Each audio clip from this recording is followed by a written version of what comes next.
Hello student, chemistry online class में आपका स्वागत है। बच्चों, हमारा आज का टॉपिक है अनादर्श विलयन। हमने पिछले वीडियो में आदर्श विलयन के बारे में पढ़ा था, उसकी कंडीशन और ग्राफ के बारे में पढ़ा था।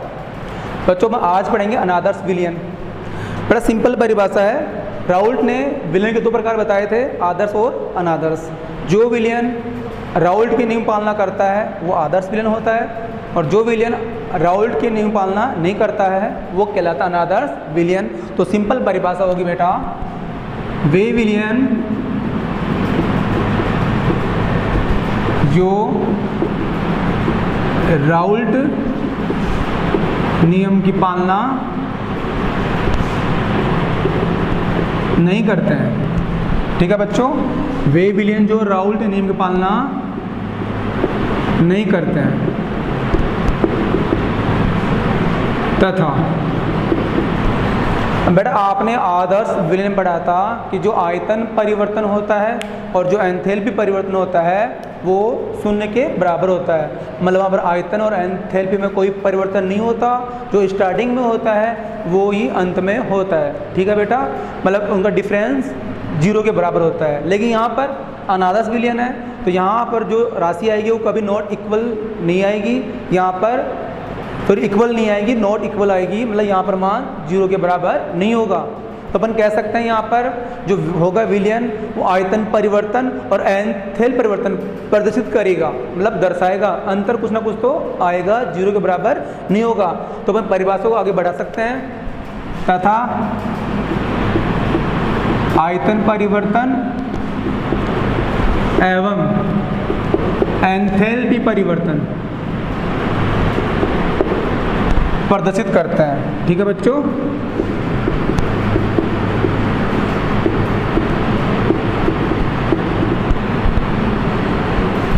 अनादर्श विलयन कहलाता है।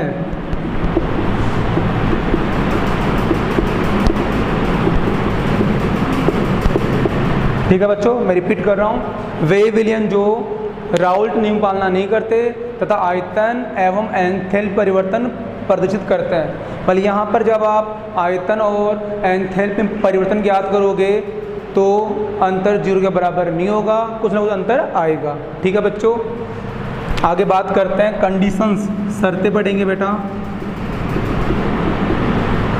ये बेटा यहाँ भी वही चार शर्तें होंगी जो आदर्श विलयन में थी, लेकिन वहाँ पर वो राशि इक्वल थी, यहाँ पर नॉट इक्वल आएगा। तो देखो पहली कंडीशन है, ये लिखा हुआ है राउल्ट नियम की पालना नहीं करता है।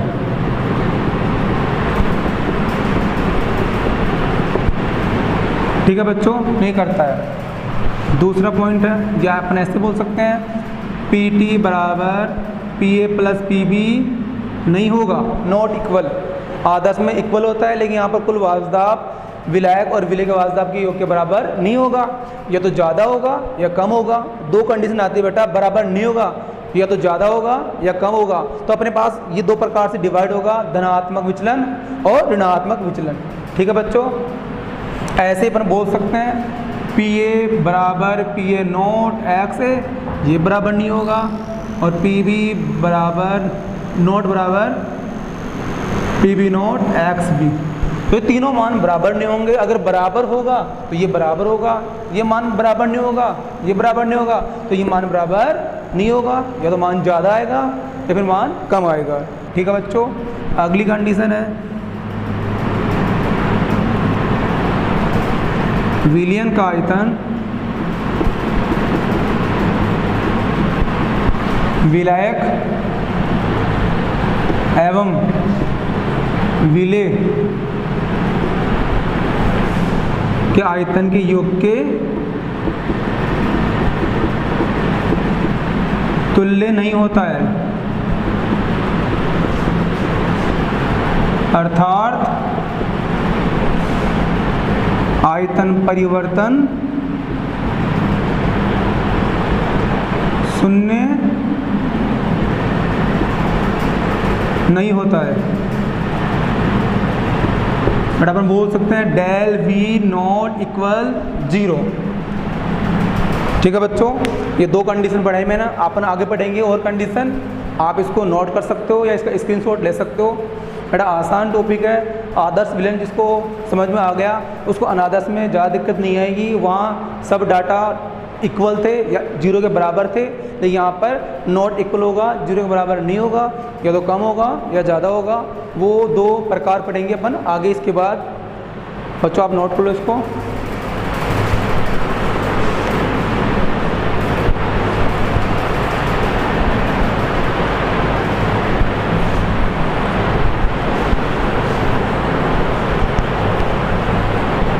देखो बच्चों, दो कंडीशन कंप्लीट हो गई है, अब पढ़ेंगे तीसरी कंडीशन।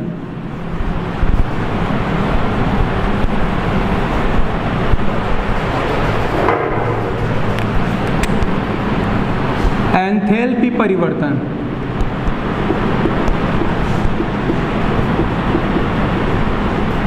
शून्य नहीं होता है, अर्थात विलायक में विलेय मिलाने पर या तो ऊष्मा का अवशोषण होगा या ऊष्मा का उत्सर्जन होगा। बेटा अपन आदर्श विलयन पढ़ रहे थे, वहाँ पर एंथैल्पी परिवर्तन जीरो था। जब आप विलायक और विलेय को ऐड करते थे, ना तो ऊष्मा का उत्सर्जन होता था, बाहर निकलती थी, ना ऊष्मा का अवशोषण होता था, ग्रहण होती थी। लेकिन यह विलयन अनादर्श है, तो यहाँ ऊष्मा में कमी आएगी या वृद्धि होगी, या तो अवशोषण होगा या उत्सर्जन होगा।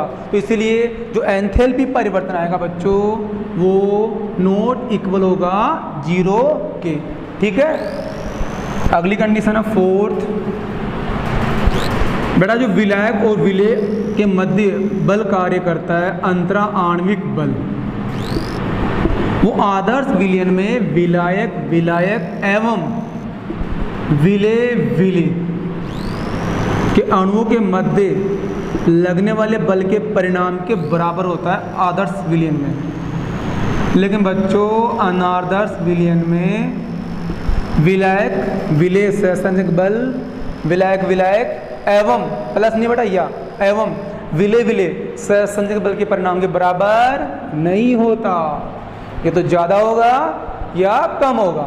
ठीक है बच्चों, तो ये फोर्थ कंडीशन है। विलायक और विलेय के अणुओं के मध्य लगने वाला बल, विलायक विलायक सेम अणु है, और विलेय विलेय के मध्य लगने बल के परिणाम के बराबर नहीं होता है। ठीक है बच्चों, तो ये चार कंडीशन है अनादर्श विलयन की। अब इसके आगे पढ़ेंगे अपन प्रकार पढ़ेंगे अनादर्श विलयन के, जो राउल्ट के विलयन से विचलन दर्शाते हैं। एक धनात्मक दिशा में पॉजिटिव की तरफ और एक ऋणात्मक दिशा में नेगेटिव की तरफ। ठीक है बच्चों, आप इसको नोट कर लो।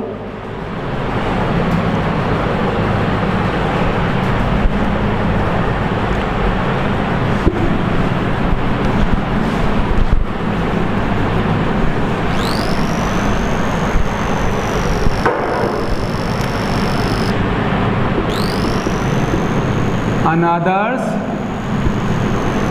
विलयन के प्रकार। बेटा जी इस प्रकारों का आधार है, वो आधार है राउल्ट के नियम से विचलन। पहला है धनात्मक विचलन दर्शाने वाले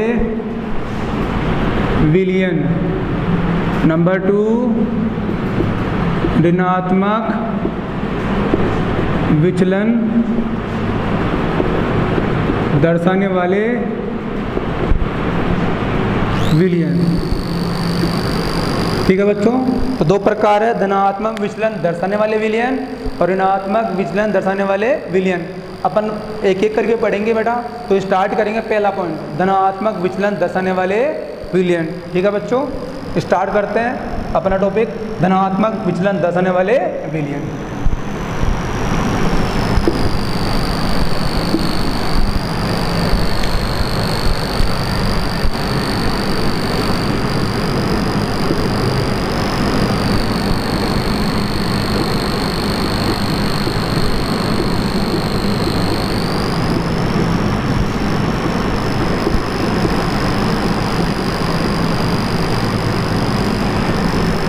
ठीक है बच्चों,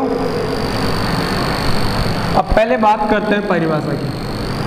परिभाषा बनेगी बेटा अणुओं के मध्य लगने वाले सहसंयोजक बल के आधार पर।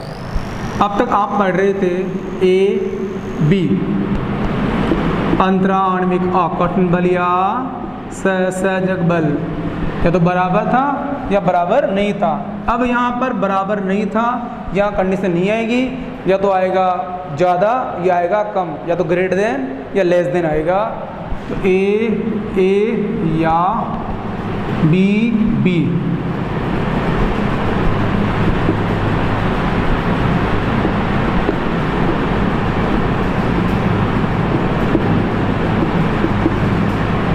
ठीक है बच्चों, अब क्या आएगा, धनात्मक है, बड़ा परिभाषा लिख रहा हूँ, उसके बाद अपन चिन्ह लगाएंगे बीच में। इस प्रकार या इस प्रकार के विलयन,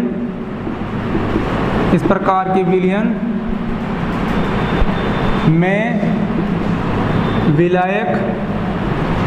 विलायक सहसंयोजक बल एवं विलेय सहसंयोजक बल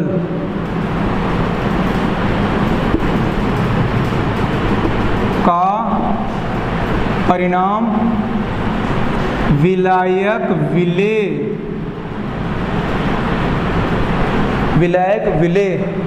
सहसंयोजक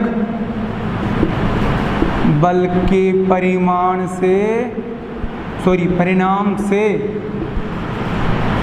प्रबल होता है।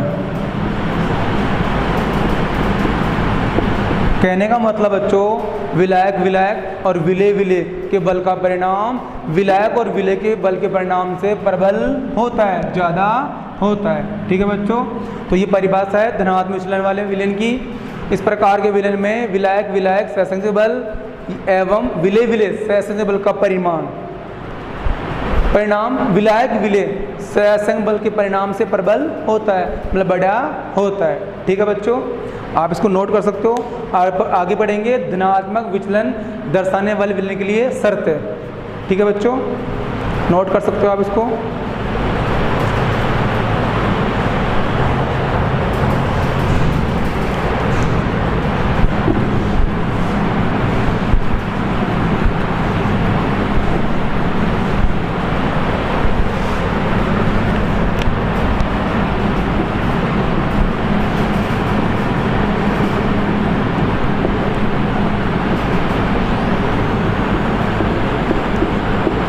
पहली शर्त,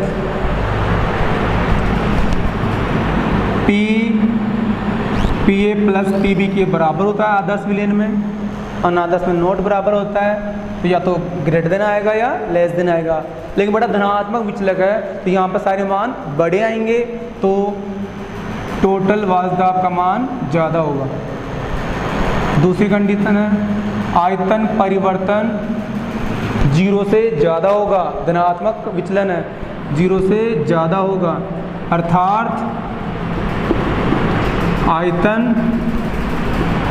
में वृद्धि होगी, आयतन बढ़ जाएगा। तीसरा है, एंथैल्पी परिवर्तन भी 0 से बड़ा होगा, या डेल एच बराबर धनात्मक। अपन बोल सकते हैं इसका मतलब क्या है, ऊष्मा में वृद्धि होगी, धनात्मक ऊष्मा बढ़ेगी, ग्रहण करेगा, तो अपन बोलेंगे ऊष्मा शोषी प्रोसेस। बेटा यहाँ पर ऊष्मा ग्रहण होगी तो ऊष्मा का मान बढ़ेगा, तो अपन बोलेंगे ऊष्मा शोषी प्रक्रम है ये। ठीक है बच्चों, तो ये 3 कंडीशन है धनात्मक विचलन वाले विलयन के लिए। ठीक है बच्चों, इनको आप नोट कर सकते हो। इसके बाद अपन पढ़ेंगे अनादर्श विलयन के धनात्मक विचलन वाले विलयन के उदाहरण और ग्राफ पढ़ेंगे ना।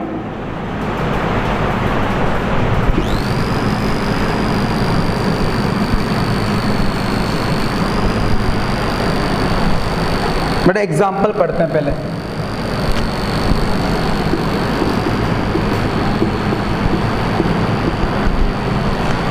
बड़ा यहाँ पर जब आप विलायक और विलेय को ऐड करोगे तो आयतन में वृद्धि होगी, प्रक्रम ऊष्मा शोषी होगा, ऊष्मा बढ़ जाएगी और कुल वाष्प दाब का मान भी ज़्यादा होगा। तो यहाँ पर बेटा एग्जाम्पल जो आएंगे, पहले एग्जाम्पल जो आ रहे थे आदर्श विलयन में वो सेम कैटेगरी के थे, तो आपको पहचानने में कोई दिक्कत नहीं आएगी। जब दो मेंबर एक ही परिवार के हो, एक ही कैटेगरी से हो, वो कहलाएंगे, वो बनाएंगे आदर्श विलयन। लेकिन यहाँ पर अलग अलग कैटेगरी आएगी।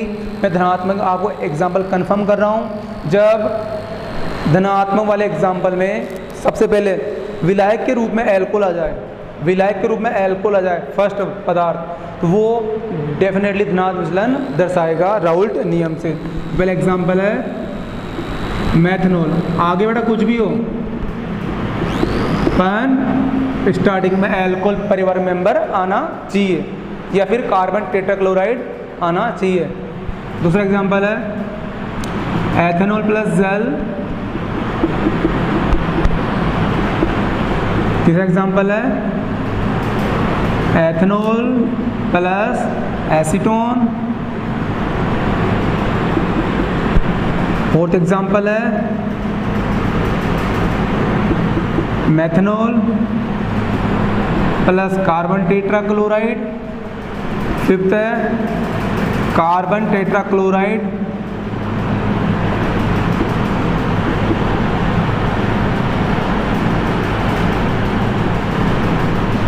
Plus benzene. ठीक है बच्चों, ये कुछ एग्जाम्पल है धनात्मक विचलन दर्शाने वाले विलयन के। ठीक है बेटा, मैं रिपीट कर रहा हूँ, इन प्रकार के एग्जाम्पल में दोनों पदार्थ अलग अलग कैटेगरी आएंगे, लेकिन जो पहला पदार्थ आएगा वो होगा एल्कोहल परिवार या कार्बन टेट्राक्लोराइड का, तो एग्जाम्पल होगा कंफर्म धनात्मक विचलन दर्शाने वाले विलयन का। आप बच्चों उसका स्क्रीनशॉट ले सकते हो।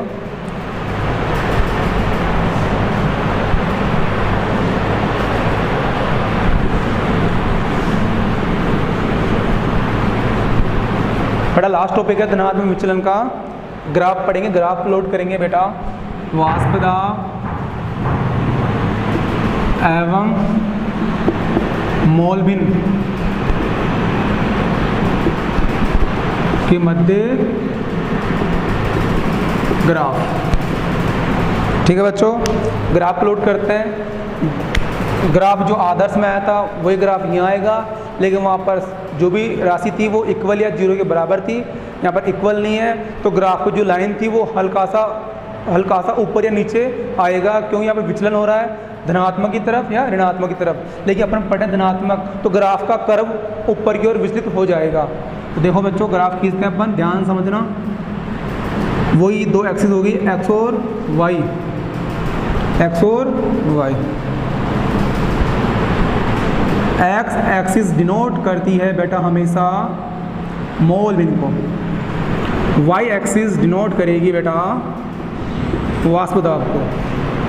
अपने पास दो घटक है बेटा, विलायक और विलेय, तो दो लाइनों में डिनोट करेंगे। यहाँ वही कंडीशन बेटा अप्लाई करेंगे, एक्स ए तो 1 है, एक्स बी 0 है, एक्स बी 1 है, अरे एक्स ए 0 है। ग्राफ लोड करेंगे बेटा, सीधी रेखा आनी चाहिए, राउल्ट के अनुसार समानुपाती होता है, लेकिन ये धनात्मक विचलन है, ग्राफ हल्का सा ऊपर की ओर विचलित होगा, कर्व ऊपर जाएगा। तो अपन पहले बनाएंगे ग्राफ क्या होना चाहिए, तो ग्राफ होना चाहिए सीधी रेखा में।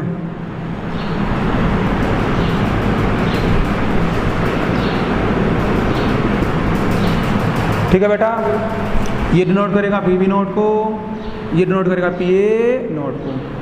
लेकिन ग्राफ ऐसा नहीं आएगा बच्चों, हल्का सा ग्राफ ऊपर की ओर विचलित होगा, धनात्मक विचलन है, तो लाइन हल्की सी ऊपर जाएगी बेटा, कर्व ऊपर की ओर तरफ जाएगा, तो ग्राफ ऐसा आएगा। प्रत्येक के परिणाम में हल्की सी वृद्धि होगी, और जब आप मिला दोगे टोटल तो आएगा कुल वाष्प दाब। लेकिन यहाँ भी वो मान भी ज़्यादा होगा, तो आएगा हल्का सा एक्स्ट्रा मान आएगा बेटा। ठीक है बच्चों, अपन डाटा पुट करते हैं। पहले अपन लिखते थे पी टी बराबर P A plus P B, इस बार बराबर नहीं है, कर्व ऊपर की ओर है, तो आएगा टोटल दाब ज़्यादा होगा। ये डिनोट करता पी बी को, तो लिखेंगे पी बी बड़ा होगा पी बी नॉट और एक्स बी से। ये पी ए के लिए, तो पी ए बड़ा होगा पी ए नॉट एक्स ए के लिए। ठीक है बच्चों, ये ग्राफ काफ़ी बार आ गया है, तो आपको अच्छे समझ में आ गया होगा। अपने पास ग्राफ जब भी खींचोगे, मोलबिन और वाष्प दाब के मध्य ग्राफ खींचेंगे बच्चों, तो इसमें दो कर्व आएंगे, एक विलायक के लिए और एक विलय के लिए। धनात्मक विचलन है तो कर्व हल्का सा ऊपर की ओर विचलित होगा, मान ज़्यादा आएगा। जबकि अपन नेक्स्ट पढ़ेंगे ऋणात्मक, उसमें ये कर्व ऊपर ना आकर नीचे की तरफ आएगा, जो शो करेगा कमी को, ऋणात्मक विचलन को। ठीक है बच्चों, आप इसको नोट कर लो।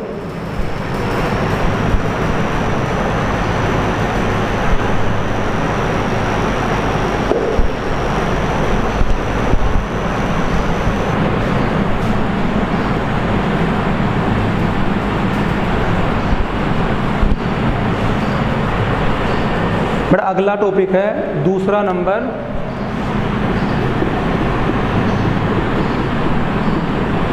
ऋणात्मक विचलन दर्शाने वाला विलयन। ठीक है बेटा, यहाँ जो परिभाषा बनेगी वो धनात्मक विचलन की जस्ट रिवर्स होगी, विपरीत होगी।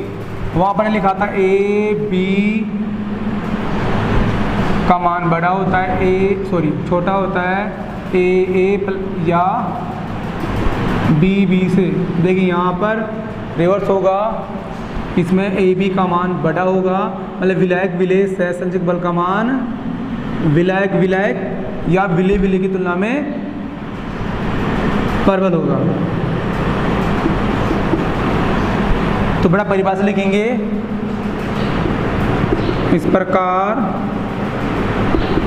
के विलयन में विलायक या तो आप सहसंयोजक बल लिख दो या अंतरा आणविक आकर्षण लिख दो।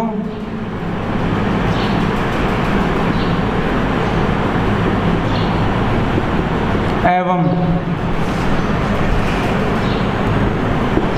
विलय सहसंयोजक बल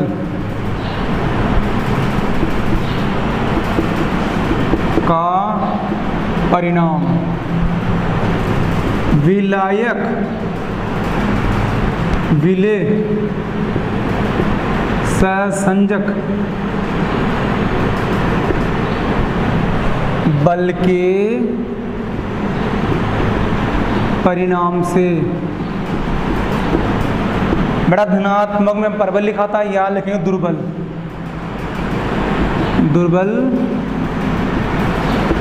होता है। बड़ा कन्फ्यूज मत होना, शब्दों से देखना बिल्कुल। विलायक एवं मतलब एवं है या तो ये विलय सहसंयोजक बल का परिणाम विलायक विलय के परिणाम से दुर्बल होता है, मतलब ये मान कम है, ये मान बड़ा होगा। ठीक है बच्चों, तो परिभाषा है इस प्रकार के विलयन में विलायक सहसंयोजक बल एवं विलय सहसंयोजक बल का परिणाम विलायक विलय सहसंयोजक बल के परिणाम से दुर्बल होता है। ठीक है बच्चों, आगे अपन कंडीशन अप्लाई करेंगे, जो भी धनात्मक विचलन की रिवर्स होगी। ठीक है बच्चों, आप इसको नोट कर सकते हो।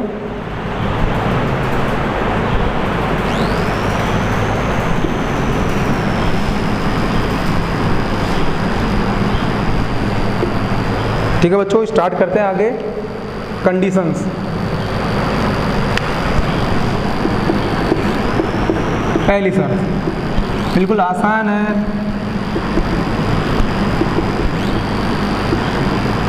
ठीक है बच्चों, छोटा हुआ मान ऋणात्मक विचलन है। दूसरा, डेल वी का मान 0 से छोटा होगा या डेल वी नेगेटिव होगा, बोले तो आयतन में कमी। ठीक है बेटा। तीसरा है एंथैल्पी परिवर्तन 0 से छोटा होगा, बोले डेल एच का मान नेगेटिव होगा, बोले तो ऊष्मा सेपी प्रोसेस। बेटा यहाँ पर ऊष्मा में कमी आ रही है, ऊष्मा उत्सर्जित हो रही है। तो ये 3 कंडीशन अप्लाई करेंगे ऋणात्मक विचलन वाले विलयन के लिए। ठीक है बच्चों, इसको नोट कर लो आप। आगे बढ़ेंगे, लास्ट है ग्राफ प्लॉट करेंगे, वाष्प दाब और मोलविन के मध्य ग्राफ प्लॉट करेंगे।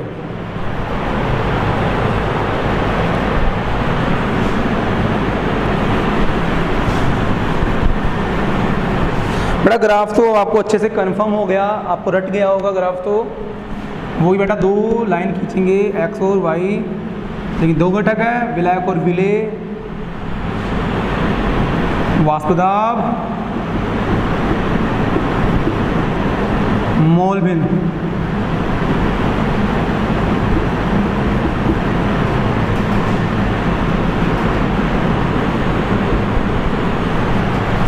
कंडीशन अप्लाई करेंगे बेटा, यहाँ एक्स से बराबर ए, एक्स बी बराबर 0, एक्स बी बराबर 1, एक्स के बराबर 0।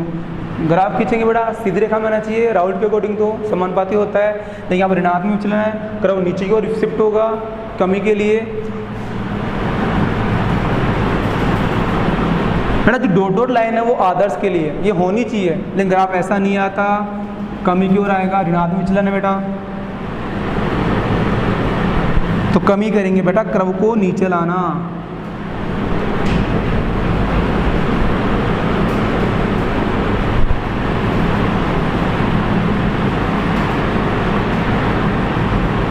तो जो मान आएगा वो आएगा P T P A plus P B less कम होगा बेटा मान ऋणात्मक विचलन के लिए।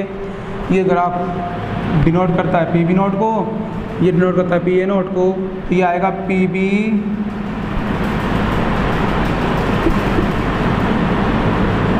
ठीक है बच्चों।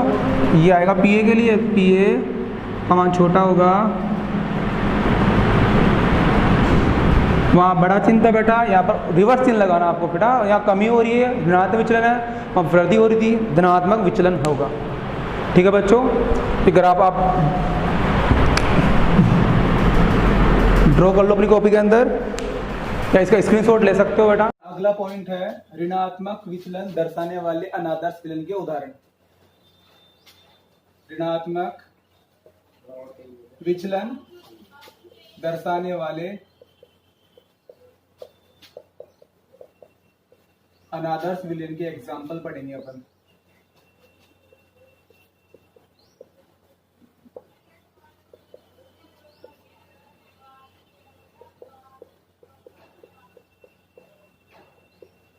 हमने भी पहले पढ़ा था ऋणात्मक विचलन दर्शाने वाले अनादर्श विचलन के कंडीशन और ग्राफ। अपना पढ़ेंगे, अपना अगला पॉइंट है एग्जाम्पल पढ़ेंगे। एग्जाम्पल पढ़ने से पहले आपको ऋणात्मक विचलन की परिभाषा और कंडीशन पता होनी चाहिए।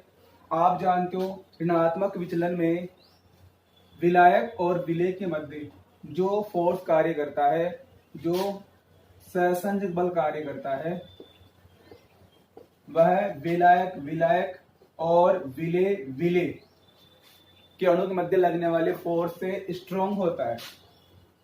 ठीक है, मैं रिपीट कर रहा हूं, ऋणात्मक विचलन दर्शाने वाले अनादर्श विलयन के लिए विलायक और विलेय के मध्य जो सहसंयोजक बल कार्य करता है वह विलायक एवं विलेय के मध्य लगने वाले फोर्स से अधिक होता है, मतलब प्रबल होता है।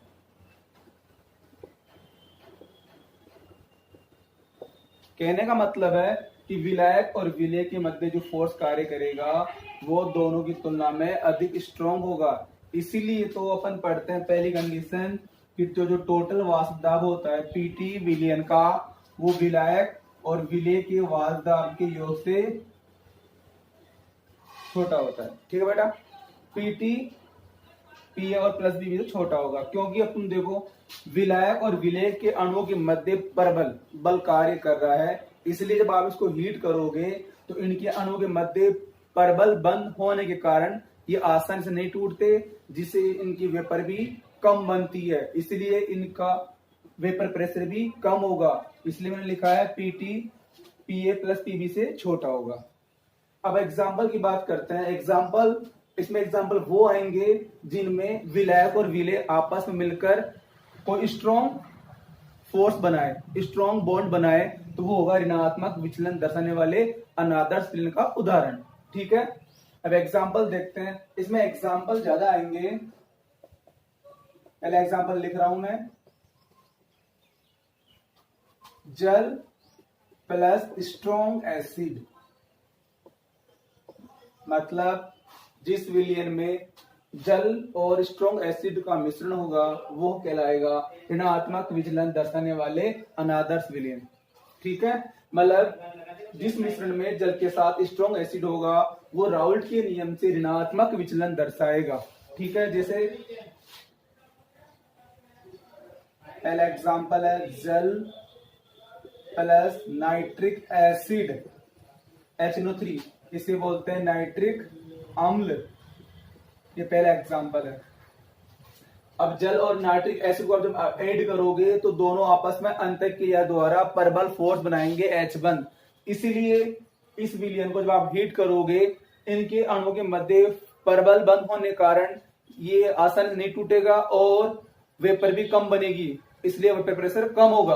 पहला एग्जांपल। दूसरा एग्जांपल है जल प्लस HCl या सल्फ्यूरिक एसिड H2SO4, इसे बोलते हैं बेटा सल्फ्यूरिक अम्ल। ये भी स्ट्रॉन्ग एसिड होता है। तीसरा एग्जांपल है जल प्लस हाइड्रोक्लोरिक अम्ल HCl, हाइड्रोक्लोरिक अम्ल। ये कुछ एग्जाम्पल है जो राउल्ट के नियम से ऋणात्मक विचलन दर्शाते हैं।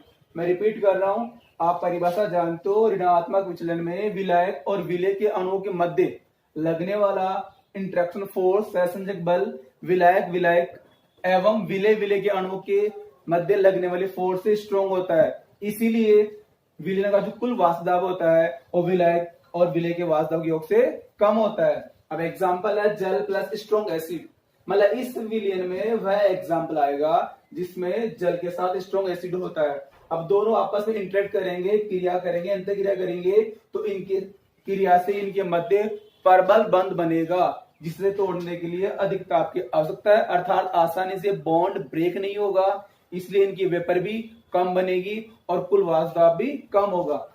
एग्जाम्पल है जल प्लस नाइट्रिक एसिड, जल प्लस सल्फ्यूरिक अम्ल, जल प्लस HCl। ठीक है, अब आगे अगला एग्जाम्पल पढ़ते हैं अपन। इसे आप नोट कर सकते हो, इसका स्क्रीनशॉट ले सकते हो, फिर अपन आगे बढ़ेंगे। अगला एग्जाम्पल, कुछ एग्जाम्पल और स्टैंडर्ड एग्जाम्पल है जो आपके एग्जाम में आते हैं, एग्जाम के लिए इंपॉर्टेंट है, तो आप इसको नोट कर सकते हो।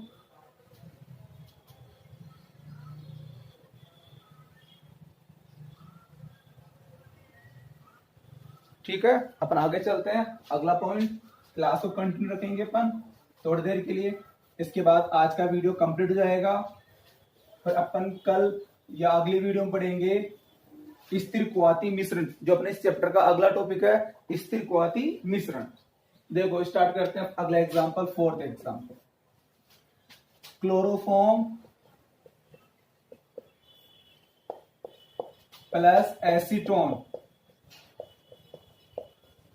ये अगला एग्जाम्पल है जो राउल्ट के नियम से ऋणात्मक विचलन दर्शाता है। अब इसको समझेंगे अपन, ध्यान से समझना। क्लोरोफॉर्म का आप सूत्र जानते हो CHCl3 और एसीटोन का सूत्र होता है CH3COCH3। अब ये दोनों आपस में इंटरेक्ट करेंगे तो इनके मध्य परबल H1 बनेगा, जिससे यह राउल्ट के नियम से ऋणात्मक विचलन दर्शाएगा। नंबर है क्लोरोफॉर्म प्लस ईथर। अगला एग्जांपल है क्लोरोफॉर्म प्लस बेंजीन। ठीक है, लास्ट एग्जांपल है, ये एग्जांपल बहुत इंपॉर्टेंट है। जैसे आप इसको अपवाद रूप समझ सकते हो, क्योंकि इसमें अपने बड़ा धनात्मक विचलन, उसके जितने भी एग्जाम्पल थे उन सब में पहला घटक एल्कोहल आता है। ठीक है, तो यहां भी पहला घटक एल्कोहल आएगा, लेकिन साथ में स्ट्रॉन्ग एसिड आएगा, इसलिए राउल्ट के नियम से ऋणात्मक विचलन दर्शाएगा। जैसे एग्जाम्पल है मेथेनॉल प्लस एसिटिक अम्ल। ये इस एग्जाम्पल में एल्कोहल के साथ परबल एसिटिक अम्ल है, इसलिए दोनों आपस में क्रिया करेंगे और जो बॉन्ड बनाएंगे वो परबल होगा, इसलिए ये राउल्ट के नियम से ऋणात्मक विचलन दर्शाएगा। ठीक है, मेथनॉल का सूत्र होता है CH3OH, एक कार्बन है, और एसिटिक अम्ल का सूत्र होता है CH3COOH। फिर कुछ एग्जाम्पल है जो राउल्ट के नियम से ऋणात्मक विचलन दर्शाते हैं, तो आपको इन सबको अच्छे से नोट करना है, रीड करना है। ठीक है, हम आज इतना ही पढ़ेंगे, अगले वीडियो में पढ़ेंगे अपन स्थिरक्वाती मिश्रण। आप इसका स्क्रीनशॉट ले सकते हो, इसे नोट